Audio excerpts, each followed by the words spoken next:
it and becoming happier, which was really interesting.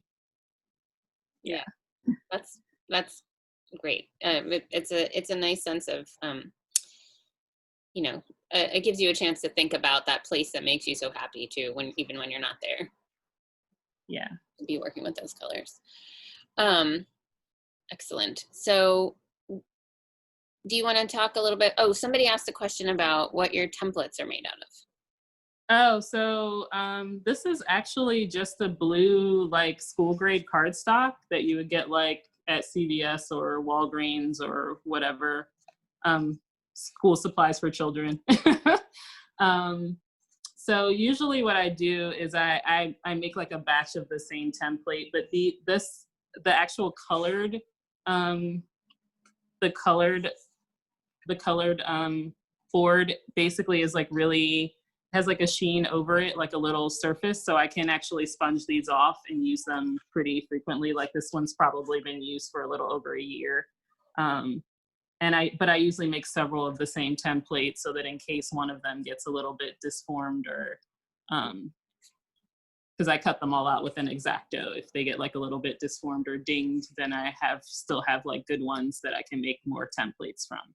But, yeah. Okay, that's a good point. So I have to make more than one. So it's a cardstock you buy that already has that blue on it. Yeah, it already has the blue on it. I also have some that are like neon orange, but they're just like whatever color they happen to have at the CVS or whatever. I've been thinking about making them out of some sort of plastic material that kind of has like a little bit of a matte surface so it won't stick so much to the clay. But I haven't figured out like what that is yet. Yeah. Yeah. Right, because you want it to have the right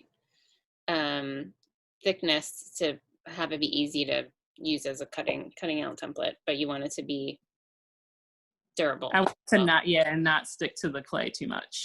Yeah. I also want to point out that this is true across the board in all the crafts that I've ever studied. The artists and people in the field use the words, like you were saying, glazed over, and talking about being green. I just love it when people use like technical terms in their language about when they're talking about their feelings and how they. Yeah. Great. Do you want to show us a little bit more of the studio or any objects that you were thinking of showing off there? Sure. So I can take you guys back to the wall. So these are some of my sgraffitoed medium vases. And then I have like a few coffee mugs here. And this guy is actually a planter. It gets, so it has 3 holes in it. I don't know if you guys can see that really well. Yep. And it gets 3 pieces of string, and it's a hanging planter. So it's inverted now because it's just resting on the shelf. And then I also have, these are other types of planters, and they have holes in the bottom for drain holes.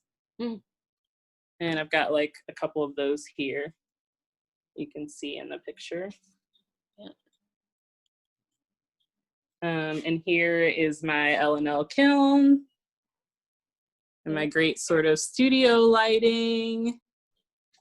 And is your studio in a studio building with other? Yes. I'm in a studio building on 42nd and Lancaster.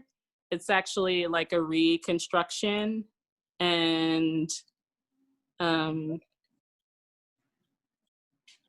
nice. I don't know. Can you see? Yeah.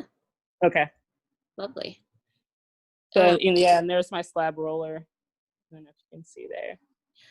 Oh, Nancy Hayes just asked a question that I was also thinking about. She said, how did you decide on your signature? Like the fact that you sign everything with Threet and you have it in your, the font that you've chosen. And I don't know, I think that seems really great and bold and specific. So how'd you come to that? I actually don't remember. That's a really good question, but I don't remember. I remember when I was working in black and white, I used to paint the entire exterior of my pieces black. And then like I'd want to sign my name. And I decided at that time that I wanted my business name to be Threet Ceramics. because Threet is my last name, and also because I thought it would be like kind of unique and people would ask a lot about it, which they do all the time. Yeah, I don't remember how it actually came about, but it definitely started when I was working in black and white and was just sort of carving through the black to sign my signature on the bottom. Yeah. And I can't dump my coffee out, but I mean, yeah. So I used to put the years on all of my pieces, and then when I started working in wholesale about 3 years ago, one of the first buyers that came into my booth was like, "I love your work, but could you possibly not put the date on the bottom of them?" They want to be able to keep them around in the shop for a while, and for people not to know it was a product that they purchased 3 years ago, which totally makes sense. I guess yeah. as an artist, Yeah. and I really like it when there's a date on something, but I guess from a retail perspective, I can understand that. So Dominique just said, can you talk a little bit about your decision to wholesale and my journey with that? So so for a long time, I was just doing retail shows, retail craft shows. And at that point in time, I was just doing shows around Philly, New Jersey, Delaware. And I think at that time I'd maybe done one show in DC.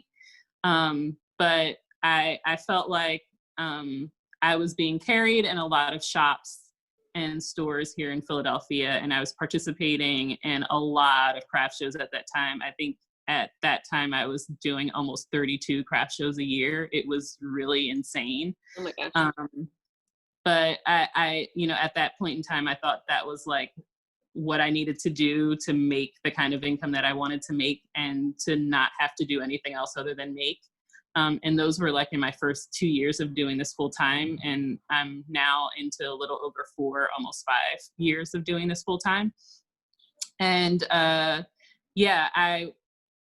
was doing a craft show and it just got completely rained out, but the organizers wouldn't. It was a 3-day show and the organizers wouldn't let us go. And we just had to like sit there in the rain. And so we were just like sitting there, and there's a group of us sitting in my tent, like just chatting and everything. And one of my neighbors was like, like, forget this, I'm gonna go wholesale. Like, I don't want to be sitting here in the rain and having organizers tell us that we can't go home.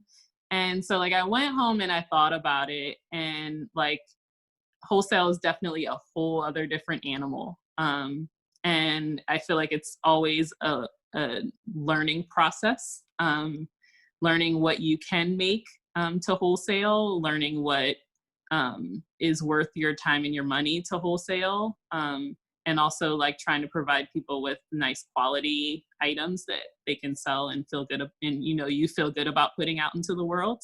So I definitely I started out with way too many items being offered for wholesale, but it sort of came out of that experience of just having too many rained out shows and seeing the effects of climate change on the craft show industry. And the idea that you pay for a show, and whether the weather is good or not, like you still have to pay for that show. And if the weather's not great and the show is completely rained out, or there's like a dangerous storm and you can't go, like you still had to pay for that show, and you don't get to make any income from that. So it really just came out of those experiences. And I had kind of a 2-year run of a lot of rained out or stormed out outdoor craft shows. And so I had signed up for the time for what was Acre, which is now American Handcrafted. And I signed up for their emerging artist program, which was for people who were new to wholesale, not necessarily new artists, but new to wholesale. And it was a really great experience. They gave you a sort of already put together kit for a booth. So it came with lighting and tables and everything. So it was a nice deal and a nice introduction to wholesale. But at the same time, I got reached out to them by their partner company, which was New York Now, about signing up for what they were calling their emerging artist program. But their emerging artist program was a 16 by 16 inch pedestal that you could put your work on top of. Oh my gosh. And the first question I asked the organizer was, what would a potter do with 16 inches of space? Like, there's no way. And it was almost as much money as like a small booth there. Oh my gosh. So I kind of laughed and she laughed, and it ended up being like a pleasant laugh that we had. And she offered me like the smallest booth option there. And so what started out as what I was going to be like getting my feet wet in wholesale, kind of just ended up me just sort of jumping in all the way. And that was kind of a crazy year, and I learned a lot. I learned a lot about the business side of working with wholesale and how to sort of tailor your business to be able to do that and juggle, because I was also doing retail shows, but a whole lot less, like a small fraction of what I was doing before. Mm-hmm. But it also gave me like the stability to be able to know that I had incoming income, and also to be able to spend more time in my studio and focus more on my studio practice. Yeah. And the goal, which I haven't quite gotten to yet, it's still a work in progress, is for the more commercial work that I make for wholesale to be like a part-time job, and for me to be able to work on making more larger gallery pieces, which has been a goal for a while. And it's a goal that I haven't really made much time for, but I really enjoyed the time of my life when I was able to make a lot more larger works. Yeah. That perfectly segues into a question I had in my back pocket, which is, if you had unlimited resources and time to make, it sounds like you do have an idea of what that would mean. Like, yeah, I love working on larger pieces. So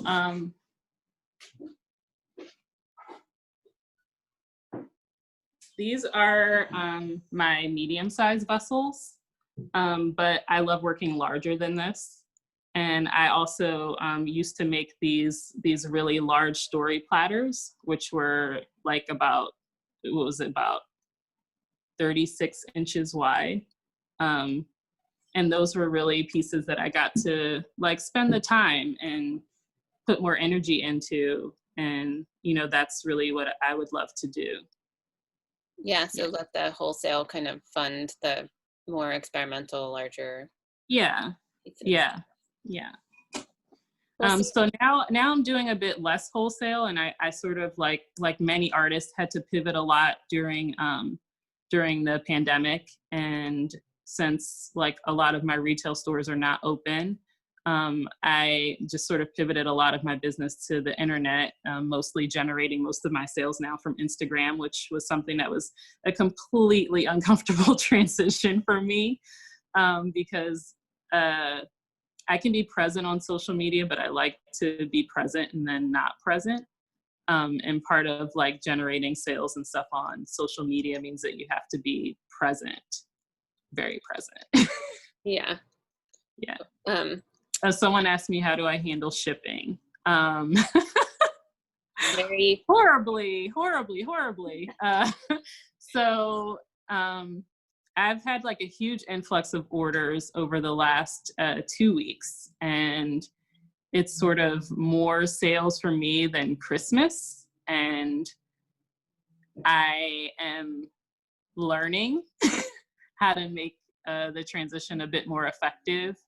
But I spent all of yesterday packing orders, and I'd like to, at some point, like hire a person that can do that. And it's kind of hard with the situation we're in right now with COVID to do that. Because I've definitely had times where I've had assistants work with me, either in like rolling my slabs and cutting the initial forms. But like right now, I kind of need someone to help a lot with shipping, and it's, I'm not really comfortable having someone in my house. So that's kind of a hard thing to do.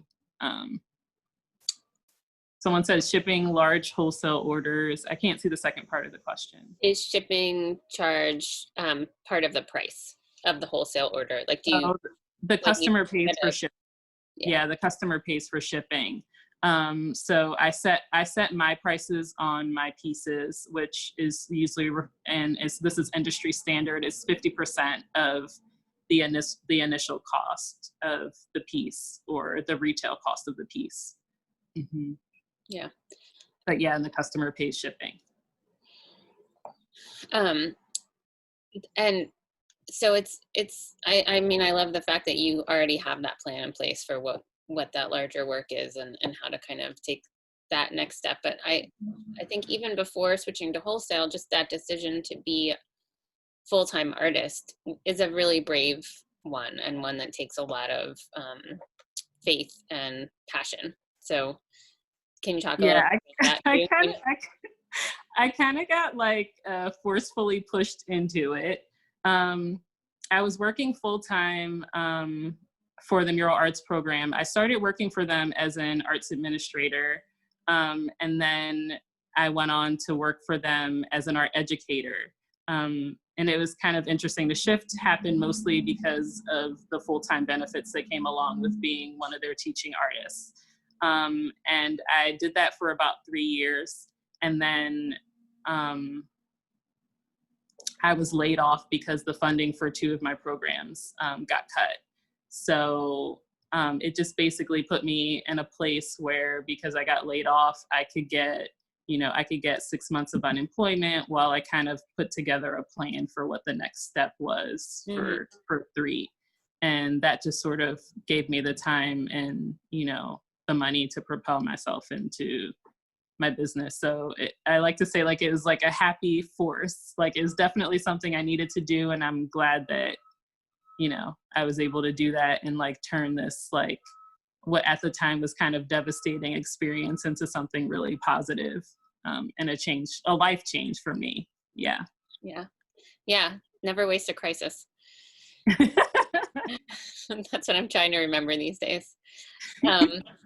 So I think that it also shines a light, all the things you've told us shines a light on how a life in the arts is not a straight line. You go into, you have a passion, you go decide, even the fact that you got to,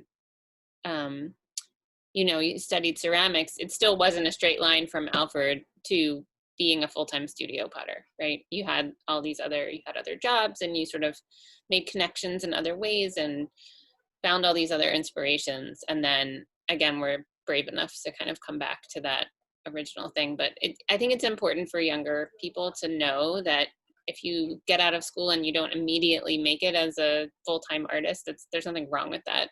We're sort of all. No, I definitely didn't travel the straight line to doing this full time. Like, I'm definitely like a story of I worked really hard. There were times where I had 3 different jobs. I was bartending, I was waitressing, I was running a cafe, I was teaching ceramics. I've taught at many different cultural arts centers here in Philadelphia. And, I did it part-time for a long time, a very, very long time. And it's kind of hard, and I know this for many people, to take that initial step and to know, if making the leap is going to be a successful one. And it definitely didn't start out successful. Even with the full-time journey, it was a lot of learning curves. And I feel like it still is a lot of learning curves, and just sort of figuring out what works and what doesn't. And when something isn't working, trying to figure out what your next plan of action is. And that's been a big force for me. My mom always says, don't just have your plan A and B, have your plan C, D, E, and F. So she's always just be prepared that, if whenever the bottom falls out, you still have a place to land. So yeah. That's really good advice. I think we have a couple of other questions that we can answer. We have about 5 more minutes. Michelle asks, how often do you make a change in the pattern design on your pieces? So I have the concentric circle pattern is really common in my work. So you can see it on the mug. You can also see it on this piece here.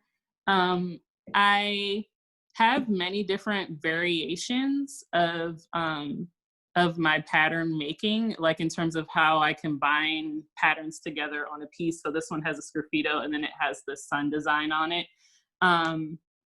I like to do a lot of it really just sort of free form, where I just sort of like, I paint a piece, I get like 2 or 3 colors that inspire me and put some designs on there as like the base underglaze colors. And then I just sort of see what comes to me or what I feel from the piece. And that's how I really enjoy making, is I enjoy sort of like not having a plan.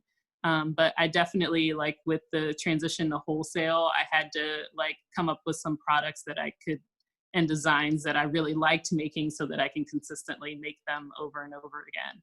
But yeah, from the, like when I'm just in my studio and I'm just making work, like really free form for myself, I just kind of like to see where things take me. And usually the colors are inspired a lot by my mood and the design work as well. If I'm having like a really funky day, you might see some really crazy stuff happening on the surfaces.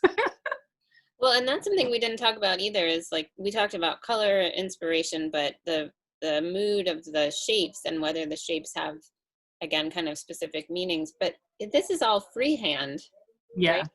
I mean, it's really amazing. For those of you who haven't seen it in person, it's just how skilled Stefani's handwork is. It's yeah, I feel like at this point I've been drawing circles forever. it's hard. Circles are like the hardest thing to draw well, evenly. So and I find it very meditative as an object to use and to think about. Is that something that you try to, is that something you're thinking about when you're making the forms, the shapes? I kind of get, like, in all honesty, I really get lost in the design work. It's my most favorite part of the process. And usually I'm like, I kind of go back and forth between 2 different ways that or like moods that I'm setting for myself when I'm making or doing this graffito. I'm usually in complete silence and just sort of like zone out and get kind of lost in the design work and the pattern making, which is like the most enjoyable part for me. Or I'm like playing some kind of weird, funky music, and I just kind of see where the designs and the line work take me. That's good. It's nice to be able to picture you kind of in the zone there. All right, we have a couple more questions. How high do you fire your work, and how many pieces do you lose to warping? Those can go hand in hand, then we'll ask the next one. Okay, so I fired a cone 6, which is a little bit over 2,250 degrees. And that's Fahrenheit for those people that are Celsius. And then you said, what do I do to combat warping? Or how much do you lose? And yes. How much do I lose to warping? So I actually don't have a ton of loss. I work in phases, which any hand builder will tell you is the only way you can hand build. So I cut my templates out. I actually work on drywall for drying my clay after I've cut the pieces and have them on templates. So I let them sit on the drywall for a bit, and then I sort of put them into the shape that they're going to be without slipping and scoring yet. And I leave them at that stage for a little bit out in the air or covered overnight. And then like I come back and I slip and score that piece together the next day. And usually when I'm slipping and scoring, the pieces, like the clay is not floppy at all. It's got some form and some depth to it. So yeah, I guess that's the answer. Cool. Yeah, I guess, I mean, again, with wholesale and standardizing your process, the idea is to weed out the loss that you might get with like, if it's very standard. Yeah, I do get some warping, but I mean, like, I feel like the percentage is really fractional. Yeah. Cool. And then Becky asks, at what stage do you sgraffito your work? Leather hard, bone dry, etc. I sgraffito at leather hard. It's sort of a dry leather hard. And then Sana asked a question. Can you unmute yourself, maybe, Sana? I'm not sure if I understand your question. Yes, my question was, listening to her journey, which is so wonderful and refreshing, is it's not hard for us to be introspective as artists and peek into another artist's life and make little teeny comparisons to tweak your own. I'm probably 3 times your age. I don't even know I know right now, but I'm just wondering about stopping and starting again. Many conversations I've had with my students as young people who want to be artists, I tell them that there'll be periods in their life when they will stop working, but it doesn't mean that they quit. It means that they stop. So I'm asking you about your starting, your restarting again, that's all. That's My restarting. lovely to think of it. Thank you, Sana. So I feel like when I was in Oaxaca over the first 3 months or the first 2 months of COVID, and I'm not sure if I'm answering this question correctly, Sana, but Sure.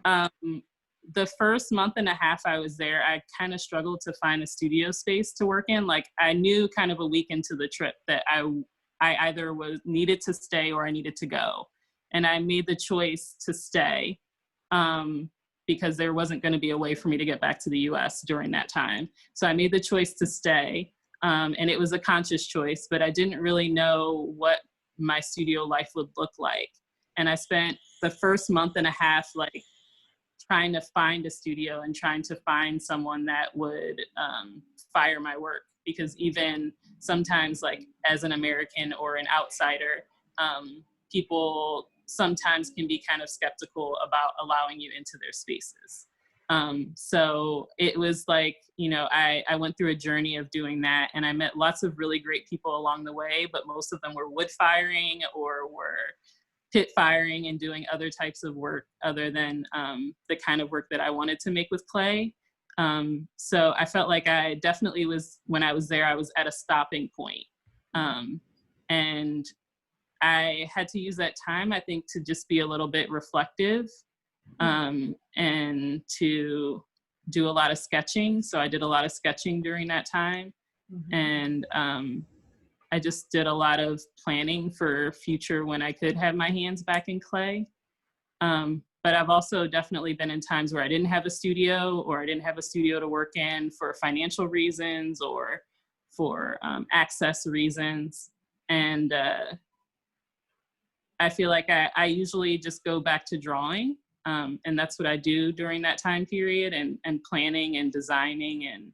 And, but yeah, it definitely was hard, I think, this time around, because I've been working with clay really full on for a couple of years now. So like having those like month and a half when I first arrived in Oaxaca this time was really hard. Because I was just so used to just being able to go to my studio whenever I wanted. And yeah, it's not always a possibility. Thank you. Thank you. Thanks. And I just wanted to say, Sana, if you never knew this, you were the one that inspired my travel. Hearing your stories about your journeys and, you know, where you've been and what you did. And you told the story at Aramont about traveling alone as a woman and like how to pay attention to your surroundings and how to also just follow your instincts. And that was really impactful for me because for a long time I wanted to travel, but I didn't think I could travel alone as a woman. And yeah, that was sort of what started the way for me. Come to Cambodia with me one day. I will. I remember the first time you invited me, I was in Oaxaca and I couldn't afford to go, but I would like to make it happen. Do it.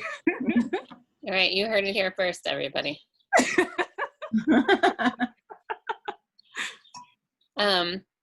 Thank you, Sana, for that beautiful question. And I think that we can wrap up. There's one more comment from Kel B.